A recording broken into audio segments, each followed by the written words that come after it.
I'm going to give you 15 seconds to touch and find everything gold in your environment. I have a gold pen. A gold paper clip-ish. My wedding ring. 3 things. Yay! This is Improv in Real Life. I'm Jude Treder-Wolff. In this podcast, we'll explore how improv can help us navigate the speed of life through conversations with experts who are wise, hilarious, and deeply human.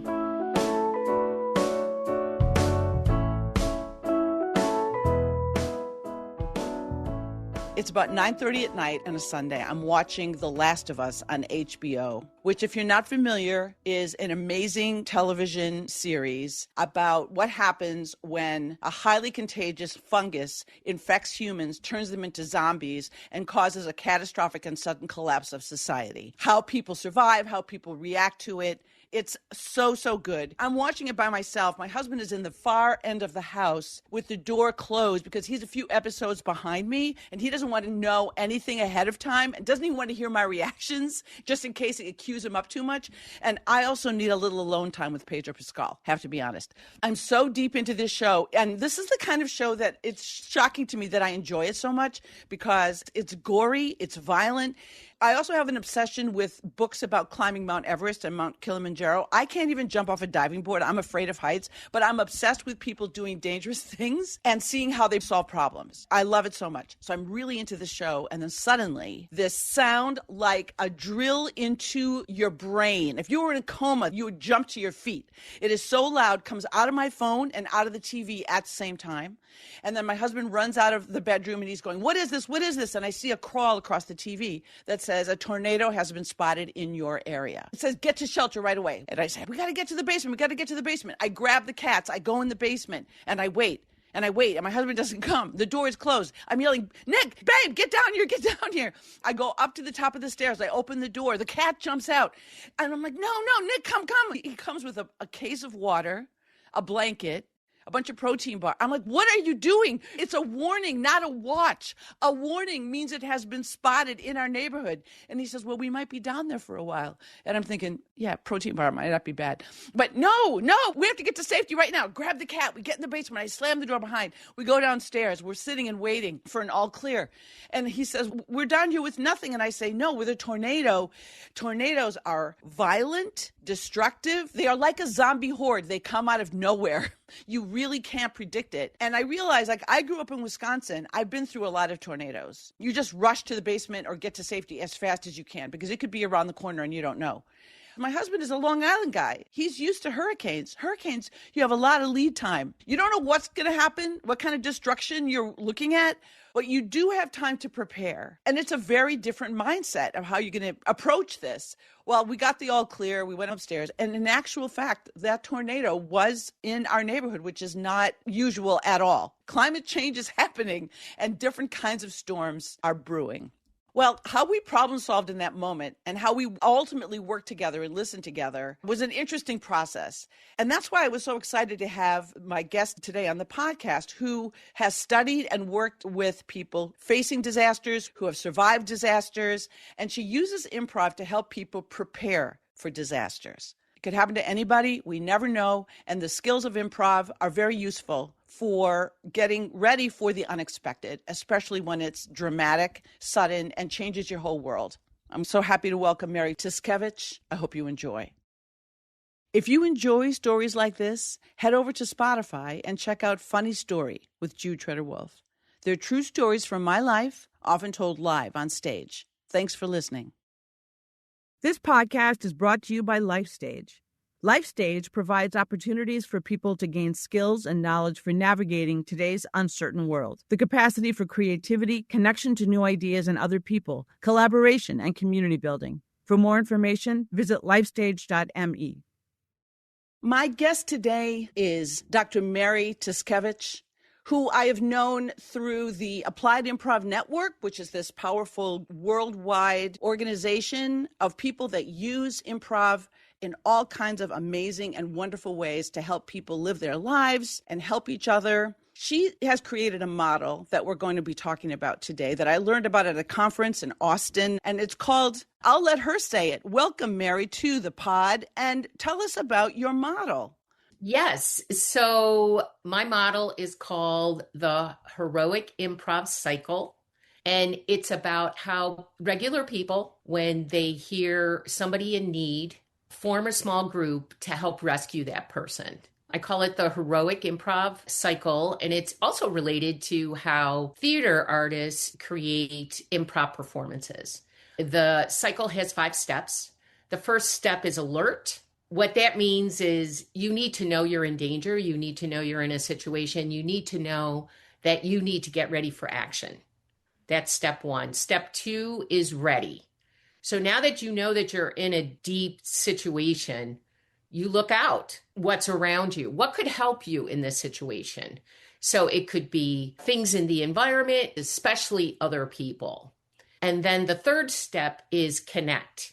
This is where the group of people who are going to help the person in need come together as a team. In regular team building, you build trust over time, but in a rapid rescue, the leadership move is to give trust immediately. It feels risky in the body, and you can practice that using theater improv techniques. And then the fourth step is focus. So now that the team is all together and the problem is very clear, somebody in the group will point and say, we need to go this direction right now. And the whole group brings all its creativity to the problem. And then the fifth step is move. So the whole group goes together to solve this situation. And this is based on hundreds of hours of observing theater improvisers on stage and over 1,000 real rapid rescues all over the world. In fact, rapid rescues happen so often with small groups of 16 or fewer that I know one is going on right now. So it is a natural ability people have. And what the Heroic Improv Cycle is give the 5 steps a label. And what the Heroic Improv training does is use theater improv techniques to practice those abilities so you can feel confident that if you were ever in an accident, natural disaster, or deliberate violence, that you could join with others to respond effectively and quickly and creatively. Thank you. We're going to go through each of those stages in a little more detail. I want to add a thought because I thought so much about this model since we developed the workshop years ago, and you've been doing it with all different sorts of groups and organizations. Because in real life, we're actually going through those cycles in many different situations where you could freak out. You could just go into a stress response. But instead, there are these other options that become more available if we work those muscles using improv. Yeah, absolutely. I mean, a full disclosure, in the fight, flight, and freeze, when adrenaline is running, I'm a freezer. So that's one reason I wanted to do research on this and I developed this training, is because I definitely freeze in an unexpected situation. And one of the things we know about adrenaline is fear and excitement show up in your body in the same way. And so one of the things we do in the alert piece is your adrenaline is running and we are inviting you, oh, my adrenaline is running. I could be afraid or I can use this energy for action. And that's how it's really helped me. It's like, oh, this is me freezing. Do I want to do that here? No, I don't. But that's because I've been practicing for over 12 years of, what to do when I'm confronted with something unexpected. I like that you're comparing fear and excitement in real time, because for a lot of folks, improv is scary. Just the idea of doing improv, the word will make people get very kind of tightened up. And what you're describing, it's pretty hard to feel, quote, excited when something awful is happening. Like you're on the subway platform and someone's in danger of being pushed into the path of the train or something like that, where I've actually witnessed what you're saying, where a group of people notice, look at each other, react, and help someone without knowing each other at all. That's what you're describing in real time with heroic improv. And for most of us, real life situations are much more ordinary, but it could be a dog rushing at your kid when you're on a walk. There are lots of situations in my suburban neighborhood that freak me out. But so the idea that I get a lot of reports from people who take classes, just regular improv, not even focusing it on heroic improv, but that it translates to having a little bit more courage without even calling it that. Just I can shift from the fear to focusing without as much effort. So it's an opportunity to be in what feels like a crisis because we don't know what's going to happen. We are actually giving up control over what's going to happen and willing to engage anyway, which is, the opposite of what you're saying about freezing. When we're freezing, I can't engage because I don't know what to do. So our brain and also the blood has flowed out of our prefrontal cortex. So the laying out the idea that improv, just to do improv for its own sake, can actually make people feel afraid. So we're practicing making that shift just by improvising. We're practicing going from, yes, I'm afraid, to I'm excited and I'm present. Maybe I feel like I could freak out, but I'm not going to. I might freeze up, but someone's going to be here to help me. And that's the other piece of this model, is that you're saying people will organically work together. Yeah, it's happening right now as we're talking about it. And the person who gave me that fear and excitement explanation is Gabe Mercado, who is a native Filipino, and we did work together in the wake of Typhoon Haiyan 12 years ago. And we want people to be able to go into motion. One of the stories that was told is a large wave of water came down in a harbor area, and some people were so freaked out, they just stood there and drowned. And so what we want to do in Heroic Improv is I want this training to be your first experience of an emergency. It's low stakes. Could you share a story about how some of those people survived?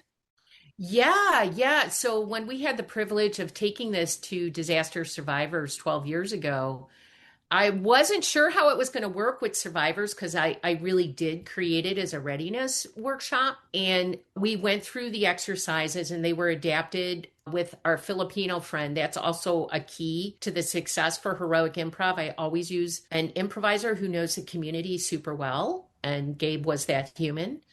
And so in the 5 steps, we did this workshop without electricity because it was 100 days after the event. But we were still able to do it outside. And we would put them through these 5 sets of improv exercises. And we wouldn't explain it too much. They would just have the experience. And then at the end, when we're debriefing how this is related to emergencies, for each of the 5 steps, alert, ready, connect, focus, move, the disaster survivor would say, let me tell you how I use this to survive during the typhoon. And they had a story for each of the 5 steps. I mean, it totally blew my mind and opened my heart. And what was great about the survivors going through the workshop is many of them were kind of beaten down by everything they lost. Many have lost loved ones, homes, money, just everything. But at the end of the workshop, they all were like, I survived that. And I have these abilities. And you know what? If it comes again, I am ready. I've proven to myself that I'm ready. And that's where the labels are really helpful. So it is a natural process, but once you get the labels and do some practice, it can come back to you in an actual emergency. Was that the group of people where they linked arms? Yes. So one of the stories to illustrate how people are together as a group. There was a big wave of water coming up after the typhoon. It was like 3 stories high, and people were going to be washed away. And don't forget, I'll tell you that there was a lot of wind, so there were not a lot of high places, right? There wasn't roofs to go to. So one of the ways that people survived was a very strong person was around a palm tree, and then each one held one as the water rose. And that's how they all stayed safe together. So they linked arms, they linked up. They linked up. Right. Mm-hmm. I think that's one of the most powerful images of human beings being capable of something. Intuitively, it's what do you have? You have each other. If you have nothing else, you have each other. And when I think improv is the same in a very tame way, but I mean, improv is we have each other. We don't have props. We don't have a set. We don't have costumes. We have nothing else.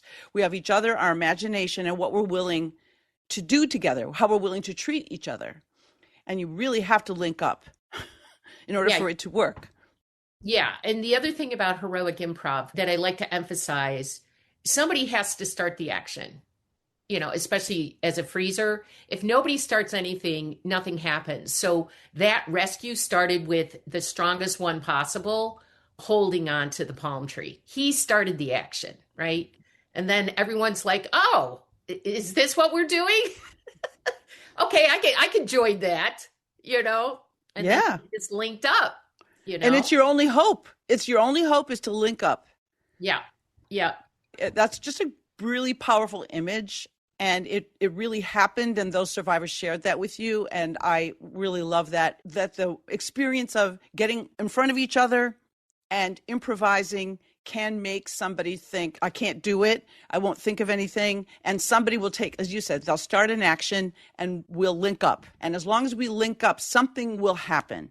Somehow we will keep each other afloat. Yeah. And the next right step will be obvious. I mean, one of the things that's happening now, and if you have the privilege of listening to all of Jude's pods, which I recommend, you're going to hear over and over again about the big changes that are happening. The way I describe it is just the absurdity of current life. Stuff is happening now that has never happened before. And the great thing about improv is you get to practice with absurdity. You get to practice with uncertainty.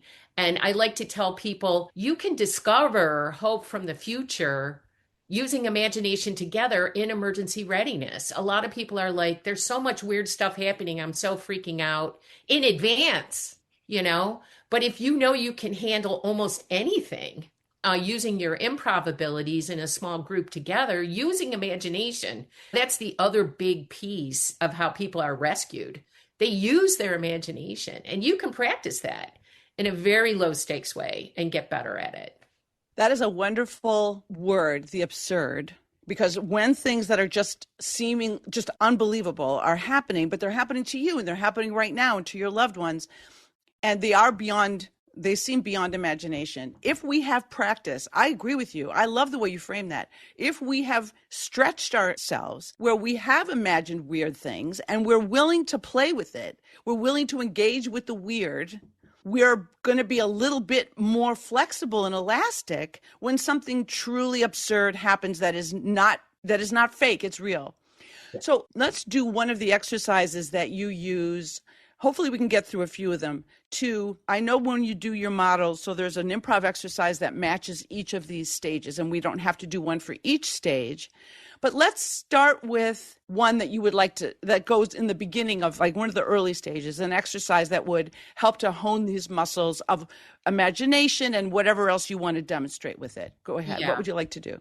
Yeah. So the first step is alert, and people use just improv exercises to get your body in the space. The second step is ready. And that is where we want people from an emergency perspective to practice situational awareness. So we want you to be focusing on the crisis ahead of you and also looking around about what can help you, what is in your environment. It's a very important ability to have in an emergency. So the game that we're going to do together is called Red Metal Organic. And what you do, this is a great one to do virtually. You can also do it audio, is you challenge the people who are not in a space where you are to find three things. So I am going to challenge Jude to find, I'm going to give you 15 seconds to touch and find everything gold in your environment. I have to name them then. I have a gold pen. I don't, a gold paper clip ish. My wedding ring. Three things. Yay! Full disclosure, I could not touch them without getting up from the spot. Okay, so we're going to improvise the rules, and you just have to name three things that you see. Okay, second round, find glass things. Glass things. A jar that has looks like a tongue depressor in it. My water glass. My glasses. My glasses that I wear on my eyes. Yay! My lenses. Final round. Name 3 things that are alive. My husband. My cat. My plant. Yay! I can't tell you how much adrenaline that game already gave me. Just knowing that I had to do it in 15 seconds, my heart rate immediately went up. And of course, I felt like, okay, I can't move away from my mic, so I'm not going to be able to touch them. And that just was an immediate edit. But immediately, I felt very activated just by having to do such a specific thing. It's fun, though. Yeah. And do you have a different relationship with your space now? Here's the relationship I have with my space. Honestly, based on that exercise, is I am more aware of what is on this table and what's in the room. And also who is in the room. So when you said what is alive, I did think of my plant. But if there were more people here, I would name, my boss, my son, or whoever. So I would definitely be more focused on, I think that the brain focusing in on what is alive or what is this color, like the metal, it makes me more aware. The situational awareness definitely went up. Yeah. And that's where the third one is always like something organic or alive or exciting. Like, because I did a game like this with Navy SEALs, and, they were very challenged by it because there's like, what does alive mean? But in improv, you just have to decide what alive is and go to it. Like, you can't really, what's the right way for alive? And that's why that third beat is always something odd to kind of like hit people up the head. But you go into action anyway and see what you find. Let's just chat about that for 1 second. So what do you think, when you would debrief with them about what is alive, what do you remember about their dilemma? Yeah, they wanted to know the precise definition. Because that's what their thing is, precision. Couldn't go into action without, they were trying to figure out, what is the definitive for all time. Yeah, they really struggled with it, even though it was just short, super short. Yeah, they hated that exercise. But the other exercises that I curated for the other steps, they were just like, Mary, you did a great job in generating what it feels like to be in an actual emergency. They agree. The noise, the sound, the needing to pay attention, the situational awareness. They're like, yeah, but those first games, and that's when I knew I was onto something. I was like, oh, I just challenged Navy SEALs who are trained from here to eternity because I wanted to put them in something they weren't expecting, and I did it. Exactly. And that something would put them in their head, that Yes. They're used to being in action, and yet it is a very valuable thing for whatever situation you're in, is to be very aware of these different categories do make you think differently about what's exactly around you and not take it for granted or gloss it over. And I'm really not a visual person, but I would think Navy SEALs are, or should be, very aware of everything in their environment. So it's so interesting to me that they got stuck on a word or a category and that the improv brought that out. That's so interesting. Yeah. This improv is so powerful. And then to bring it back to emergency readiness is, in an emergency, you're looking around for things that can be helpful to this problem. It's very MacGyver, right? You may see things that you can use in a different way in an actual event. Which brings us to another exercise we're going to do, what you just mentioned, using things in an unusual or different way. Are we talking about alien artifact? Correct. Okay, alien artifact, yes. So alien artifact is related to the fourth step, focus. So, what is the solution to this problem? And this is a great thing we use virtually when we have a camera, and we're going to adapt it a little bit for audio only. Let's just pause for a second. Let's set up the exercise for somebody who's never done anything like this before. The idea is that we're going to take ordinary household objects, things that are around us, as Mary just said, like things in your environment, and we're imagining that there's been an archaeological dig in the world. And in this archaeological dig were found artifacts from an alien culture, from some alien spacecraft, which was massive and had many different kinds of things in it that are now available in museums. And you can go to a gift shop and you can give these things to people. And we're experts in understanding what those things are, but we don't know what all of them are. Mary knows some of them better than I do, but we're going to gift each other some artifacts from this archaeological dig that's showing us an alien culture that is, maybe it's more advanced than ours. They made it here. We didn't make it there. And we're going to share what these artifacts, what these items are actually. But to us as humans, they look like things that we have in our house. They look like just ordinary things that we have around us. So that's the setup of the game. So usually, as Mary said, we'd be looking at each other and we would share it, or you'd be in person. But we can do this by describing what it is we're gifting to each other. And do you have something for me from the artifact? Because I have some stuff for you. I have two things for you. Oh, two things. Wow. I'd love your explanation for what they are. Okay. Are you ready? Should I go first? Unless you're ready and you want to go first and you have something you're raring to go that you want to give Well, me. I have something that looks like a red ball. Oh.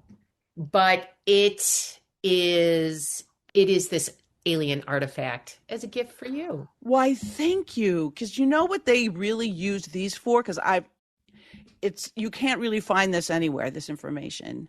Okay, the shape and the weight of it is very deceptive because on their planet, it's weighty. It feels to us like a pool ball.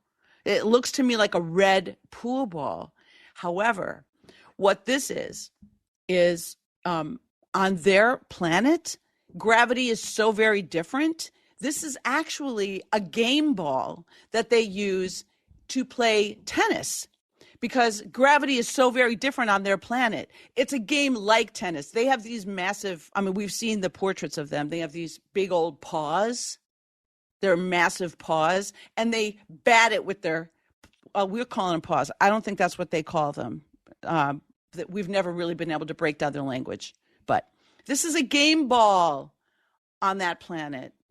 It floats. So thank you for that, because I'm just going to use it as a paperweight because it's so heavy. Look, I have something that I hope you can explain to me because I think it's cool. I just want to make sure that you can see it. Now, it looks like, something that you would use to hold paper together, it opens and closes like a big paper.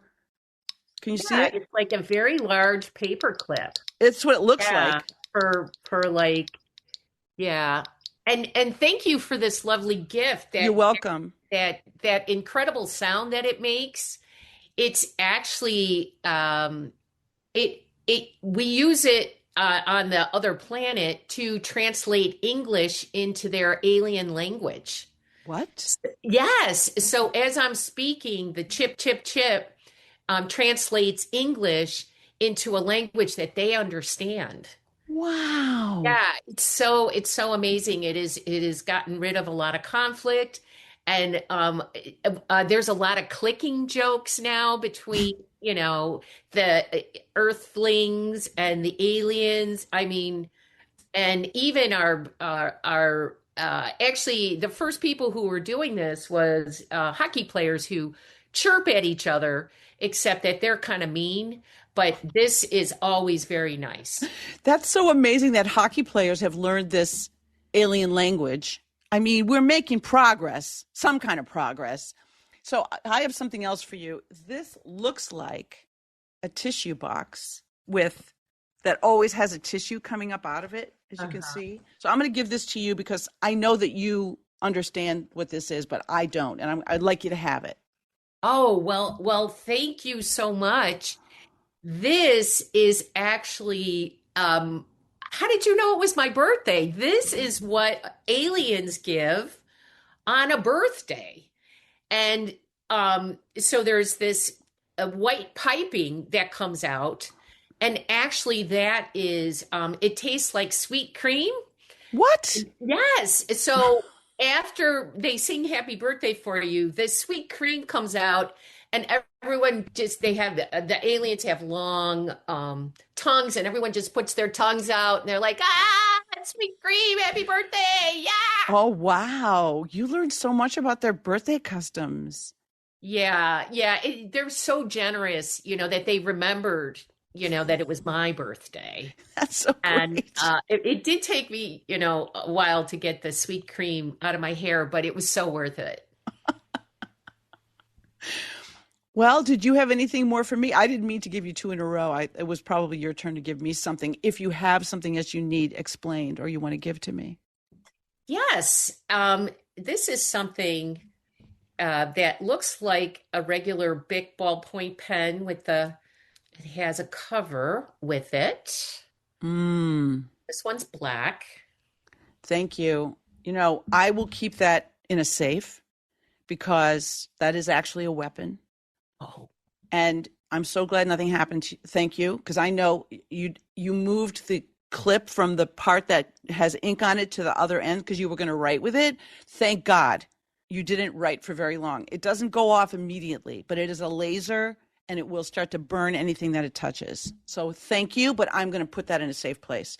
That's a weapon. It doesn't look like a weapon because they like to be discreet and you never know when you might need that.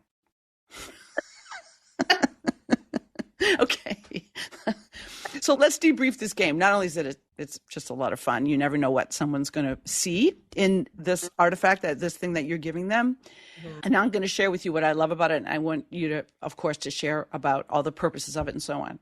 As a person, I'm speaking for myself just as a human being. I am not really a visual person, as I said before. And I actually don't notice a lot of things visually. In fact, I have a friend who's had a beard his entire life that I only had to be reminded 1,000 times has a beard because I don't, it's a funny thing, but it's like there are certain details that I don't really notice. It's a flaw. It's a character. I don't know what it is, but so when I have to notice things physically in my environment, it's very helpful and it's not actually intuitive for me. So to have to actually see it, frame it, reframe it, a physical thing, for me, that is a very good practice. It's something that it's a few steps and I've gotten so much better at it. And improv is one of the reasons that I am better at it.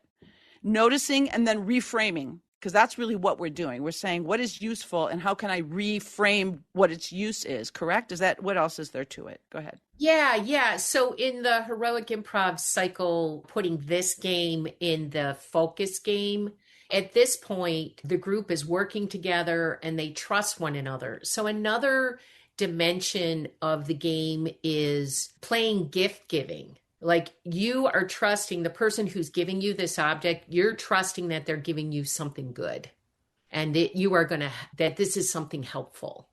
And you get to practice receiving in good faith and giving a gift and kind of that back and forth.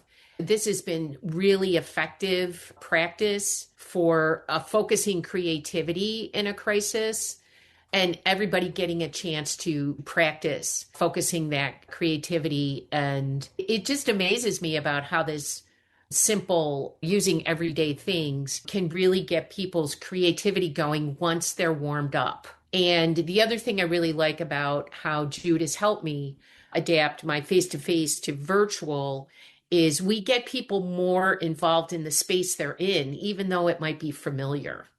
And I think that's another great feature of doing this game, either virtually or just audio. 100% it is useful to anybody to become more aware of where you really are.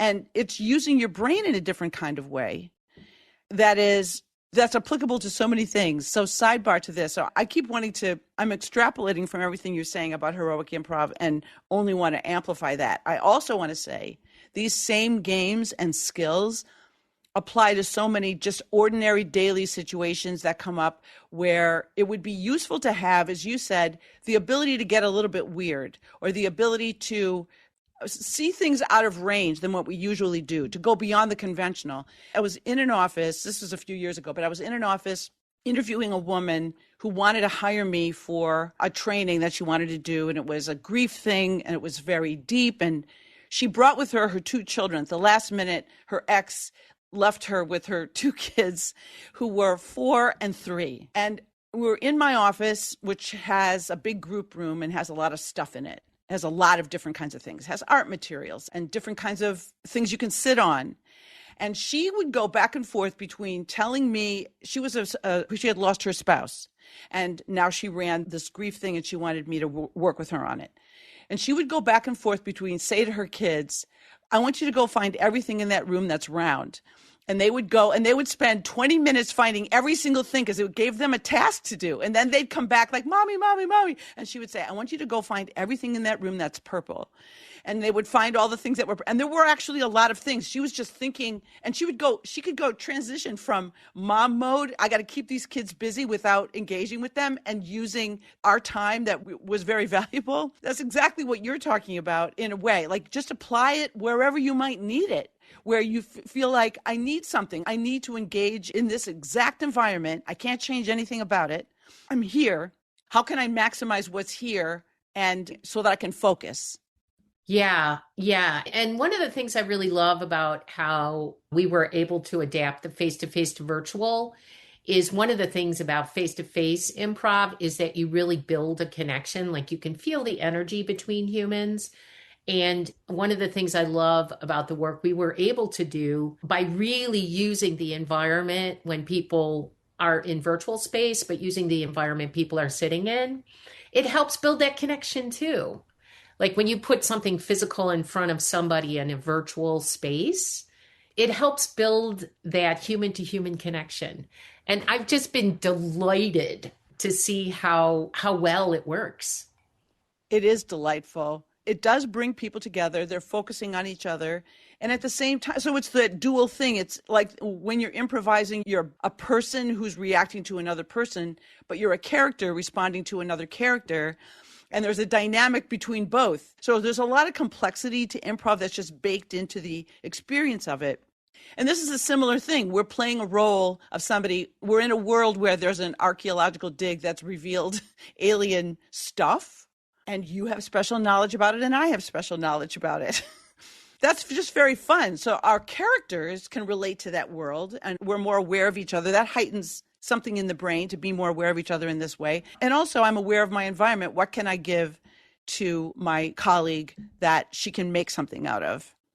And then the third thing is how in an emergency, or in the case of when I'm working with a mom and she needs to occupy her kids and you're just got to think of something to do to get through this moment, how might I use everything that's here in an unusual way or in a way that is not typical? Yeah.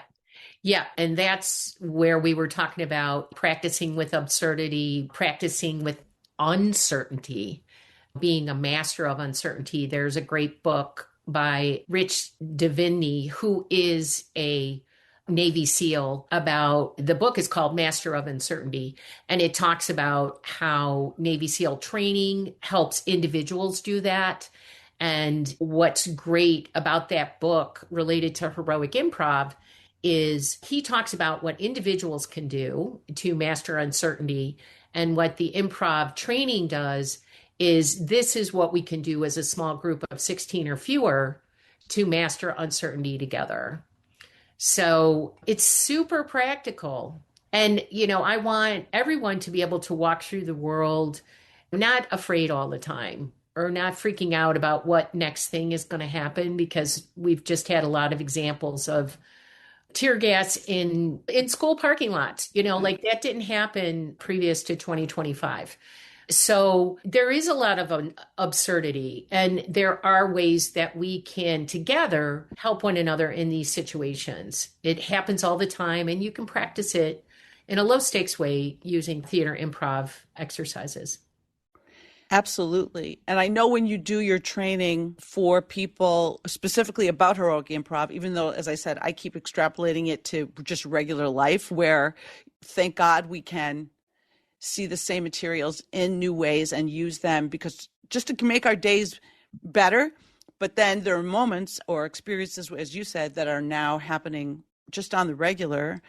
And they could happen at any time in anybody's life, a car accident or just something happening where somebody needs your help. And if we if we work those muscles and our brains are used to clicking into that gear, shifting gears from fear to action. And I know that it really does, as you have pointed out many times, but it's also the improv model, is that we click into action, but we're not alone, to get other people involved as quickly as we can. When we're used to doing that, the world we're just in a less sense of threat on the regular. Yeah.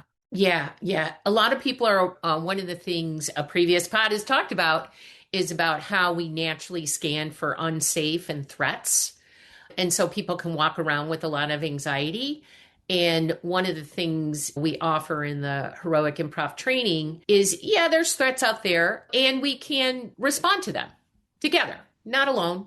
One of the things I like to talk about the Heroic Improv training is like, what do you do in the first 5 minutes of an emergency? And that's where these improv abilities really shine and really come through.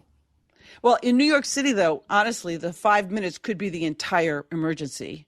Because I've been on New York City subways where people slipped and fell, and a train is coming, and a group of people look at each other, somebody jumps down, somebody else grabs that person, and then we all pulled the person out. And it was over within 5 minutes. So it can be that quick that you don't even have more than 5 minutes to fix it or to respond. There are some things, of course, that are much bigger and take longer, and you have that time. But it's all useful. So we have one more exercise to do. I think that is a nice way to kind of bring this full circle. So should I describe this exercise? Or you want to talk about? Please. Okay, so we're talking about connect. Yeah. So this is building trust and using listening abilities to do that. So connect in improv is the glue of strangers coming together in a make-believe situation and not knowing what the other person is going to say or do, and somehow something coherent is created through this collaborative spirit, but also the skills. It's the skills that allow people to just be able to read each other and respond to each other in a way that that allows coherence out of what otherwise would be chaotic. So this exercise is called a shared monologue. And in this exercise, Mary and I are one person. And we're giving some kind of a talk or a speech to the listeners, to a bunch of people. And we're going to have Natalie, my producer, give us a suggestion of what this monologue is about, who we're speaking to. And then we're going to finish each other's thoughts. Mary's going to go, and then I'm going to go, and we're sort of going to read each other. And we don't know what Natalie's going to give us. We're just going to be as coherent as we can, doing it as if we're one person. So, Natalie, what is our shared monologue? So this just came to me, and I'm thinking you're giving a sort of information session to middle schoolers about puberty, like a sex ed class kind of thing. Got it. Great. Well, kids, you're at the point in your life where it's time to talk about your bodies changing. With smells and clothes not fitting quite right, and you feeling sad and angry and happy. And your skin is going to possibly have more oiliness to it, and other things that make you feel the least attractive you've ever been in your life. However, it's a wonderful time. Your brain is expanding as your body is changing.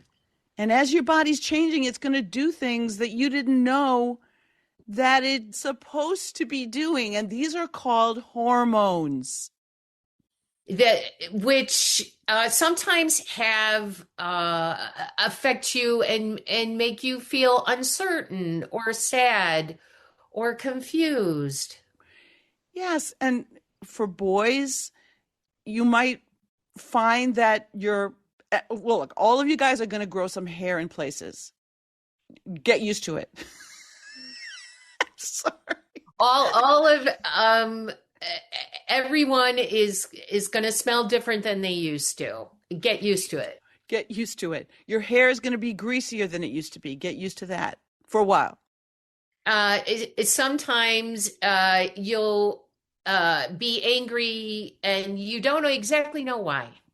You'll get used to that. And you're going to feel as I said, the least attractive you've ever felt in your life, but the most attracted to whoever you get attracted to. You're going to find out who it is you're attracted to. You're going to discover that. You're going to want to be around them. You're going to want to hang out with them. And sometimes that's going to be great. And sometimes it's not going to be great. Yeah. And you have the benefit of words. As your brain is growing and you notice these things, you can use your words to describe how you're feeling to yourself and other people. And we're going to help you with those words. And some of those words are, I'm afraid. No, I'm just Casey. I'm sorry. I'm sorry. I'm afraid and I'm sorry. I'm sorry. Oh boy, Natalie, thanks for that one. Yeah, that was really something. Yeah. We were like the worst middle school teachers that exist, and I loved it.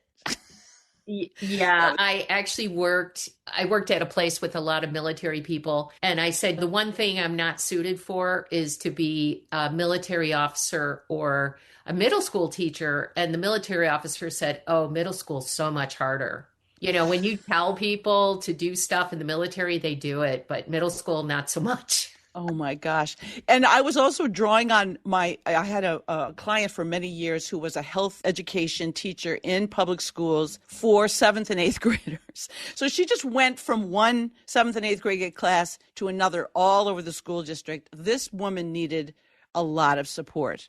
It was so harsh because she had to teach about health all the time to this exact age group. So I did get a lot of material. I was drawing a lot of things that she shared with me over the years. Yeah, many blessings to our teacher friends. Yes. And of course, love for the kids. I remember being that age. That's what made me think about the greasy hair. That was such a shock. It was never not greasy, my hair in 7th and 8th. Never. So we're doing a service there, Mary, to these imaginary kids. So, okay, but let's debrief the exercise. So I'll just say for myself, I find a lot of joy in just finding a vibe with somebody, and then we just played on each other's ideas and grew those. And but the whole purpose of the exercise is us connecting with each other. Yes. And with Natalie giving, for me, something challenging, I was like, all I need to do is focus on Jude. I'm just deeply listening. And we do find coherence in something that could be a charged conversation. Right. And out of anxiety, we could have just changed the whole vibe every time we spoke and just try to control it. That'll happen out of anxiety. The harder thing, but the better thing. It's harder, but until you find the mind meld, if you will, until you find the vibe with the other person. If you really choose it and lean into it, it's actually so much easier to just draw from what the other person said and add a thing. But I will say, out of anxiety, sometimes people will just dominate it and not actually read the other person. And so what your model is teaching people is how much we need this skill when in a crisis. Yes, absolutely. And I want to talk about Gabe Mercado again. So I am not a natural improviser. I'm a researcher. And many times at the end of my workshop, we would have people improvise scenes. And sometimes Gabe would pick me because he wanted to show the group what it looks like somebody panicked doing an improv scene. Because he wouldn't tell me he was going to pick me. He would just say, and Mary. And then I don't have a poker face. And so everybody could see I was freaked out. But I did, what I've been learning, which is all I need to do is focus on my partner. And we're going to go back and forth. And I actually even had the privilege of improvising with somebody using a native Filipino language. So they were using their native Filipino language and I was using English. And it really works. You can That's still amazing. Do it. You can still even do it. And somehow I was picking up what this young man was laying down. And the audience thought it was hilarious. But part of it was I just had to tune it out. I was just like, okay, I'm just totally focused on this person and supporting this person. Well, what you're saying there is really valuable in many ways. First of all, we both probably know that Viola Spolin, who started the American Improv model, one of the people, but she really grounded this in the social work that she was doing at settlement houses where people did not speak the same language. but she used theater games to train people all the ways we can tune into one another. And there's lots of times in real life where we could be with somebody that we know well and we still aren't necessarily speaking the same love language. We may not understand things the same way. So that ability to tune in, focus in, and pick up on lots of different non-conscious cues. Sometimes they're conscious and sometimes they're not. Improv does hone that quite a lot. And the fact that you were panicked and you could do it is wonderful, that you would demonstrate to people, even I, in my panicked mode, we could find ways to connect and communicate and attunement to someone. Yeah. So so we've gone through 3 of the stages of Mary's model. And where can people possibly read about this model or find out more about you, Mary? Where can they find more about this? Is there anything online that people could find? Yeah, I have a website, www.heroicimprov.com. And I'm also on LinkedIn. That's a great way to connect with me. Okay, well, those links will be in the show notes so people can find you if they're interested in connecting more with you or learning more about the work that you're doing. I was so inspired by it when I saw you on stage at that conference in Austin. So grateful that we connected and worked together as we have, and so grateful for you coming on the podcast so more people can understand this wonderful application of improvisation to real life struggles. So thank you so much, Mary. It's been an absolute delight. Thank you, Jude. That's it for this episode of Improv in Real Life. For more info about our guests and other resources, you can visit our show notes. If you enjoyed today's conversation, please follow or subscribe wherever you listen. And if you're feeling extra generous, write us a review or share with a friend. You can also find us on Instagram at lifestage_Inc. And if you want to dive deeper into these concepts, please connect with me on Substack at Jude Treder-Wolff. To be continued, to be continued, to be continued. We need each other now more than ever. We need creativity more than ever. I hope these games and ideas inspire you in some way. And if they do, keep it going. I will too. See you next time.